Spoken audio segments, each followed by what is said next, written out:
বহিরাগত কিছু লোক বিভিন্ন জায়গায় জড়ো হয়ে আছে, ভোট জাম করে ভোট চুরি করার জন্য উদ্যোগ নিচ্ছে।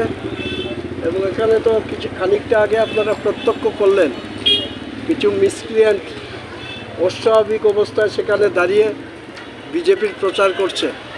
এটা অত্যন্ত দুর্ভাগ্যের। ধর্মনগরের এই পরিবেশ ছিল না। ধর্মনগর শান্তশিষ্ট জায়গা, ধর্মনগর শান্তিপ্রিয় জনগণ এখানে আছেন। তো এটা তারা বরদাস্ত করবেন না।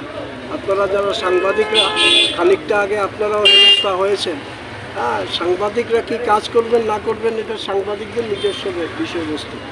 তো সে যাই হোক, এই দুর্ভাগ্যজনক ঘটনার আমি নিন্দা জানাচ্ছি এবং আমি আশা করি তাদের শুভবুদ্ধির উদয় হবে এবং প্রশাসন নিরপেক্ষ সংবিধানের প্রতি দায়বদ্ধতা রেখে, নির্বাচন দপ্তরের প্রতি দায়বদ্ধতা রেখে তারা কাজ করবে।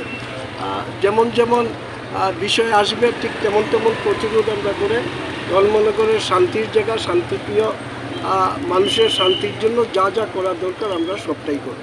আচ্ছা, এই মুহূর্তে যে ঘটনাটা ঘটলো, এই বুথের এজেন্টকে হেনস্থা করেছে, আপনারা লক্ষ্য করেছেন।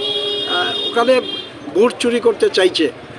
আমরা শেষ রক্তবিন্দু থাকা অবধি ভোট চুরি আমরা রুখবো। এই বুথ কেন্দ্রে ভোট চুরি করার জন্য তারা চেষ্টা করছে, ফলস ভোটিংয়ের চেষ্টা করছে, এটা আমরা রুখবো। কোন ভোট কেন্দ্র? এই ভোট কেন্দ্রের নাম কি? Deputy director agriculture office. Thank you.